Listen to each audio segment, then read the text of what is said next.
Hello दोस्तों, आज की कहानी खजाने की खोज। एक गांव में दीनानाथ नाम का एक किसान अपनी पत्नी और 4 बेटों के साथ रहता था। दीनानाथ खेतों में हल चलाकर खूब मेहनत करके अपने परिवार का पेट पालता था, परंतु उसके चारों लड़के बहुत आलसी थे, जो गांव में दिन भर इधर उधर घूमते रहते थे।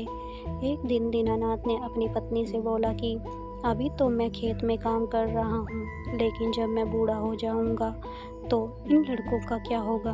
ये तो हल चलाना या खेत में काम करना भी नहीं जानते हैं। दीनानाथ की पत्नी कहती है कि ये धीरे धीरे काम सीख जाएंगे और फिर खेतों में काम करने लगेंगे। समय बीतता चला गया, लेकिन दीनानाथ के लड़के अभी तक कोई काम करना नहीं सीखे थे। एक बार दीनानाथ काफ़ी दिनों तक बहुत बीमार था और खेतों में काम करने नहीं जा पा रहा था। उसने अपनी पत्नी को कहा कि वह चारों बेटों को बुला कर लाए। उसकी पत्नी चारों को बुला कर लाती है और फिर दीनानाथ अपने बेटों से कहता है कि अब मैं ज़्यादा दिनों तक जिंदा नहीं रहूँगा, मेरी उम्र हो गई है। दीनानाथ को चिंता थी कि उसके जाने के बाद उसके बेटों का क्या होगा, इसीलिए उसने अपने चारों बेटों से कहा कि मैंने अपने जीवन भर में जो कुछ भी कमाया है वह खजाना मैंने खेतों के नीचे दबा कर रखा है। मेरे जाने के बाद तुम चारों भाई उस खजाने को निकाल कर आपस में बांट लेना। यह बात सुनते ही चारों भाई बहुत खुश हो गए।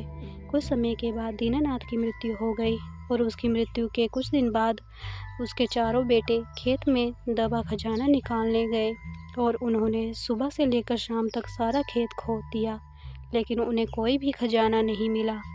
घर आकर उन्होंने अपनी माँ से बोला, माँ, पिताजी ने हमसे झूठ बोला था कि उस खेत में कोई खजाना है।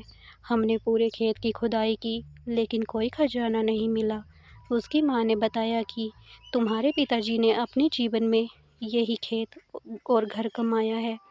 अब तुम लोग खेत की खुदाई कर ही चुके हो तो उसमें बीज भी डाल दो। इसके बाद चारों भाइयों ने बीज बोए और माँ के कहे अनुसार उसमें पानी देते गए। कुछ समय बाद फसल पक कर तैयार हो गई, जिसको बेचकर सभी को बहुत मुनाफा हुआ, जिसे लेकर वह अपनी माँ के पास पहुँचे। माँ ने कहा कि तुम्हारी मेहनत की असली खजाना है, यही तुम्हारे पिताजी तुमको समझाना चाहते थे। हमें आलस्य और त्याग कर कठिन परिश्रम करना चाहिए, क्योंकि मेहनत ही इंसान की सबसे बड़ी दौलत है। अगर आपको हमारी कहानी पसंद आई हो तो कहानी को like, share, comment and subscribe करें। धन्यवाद। राधे राधे।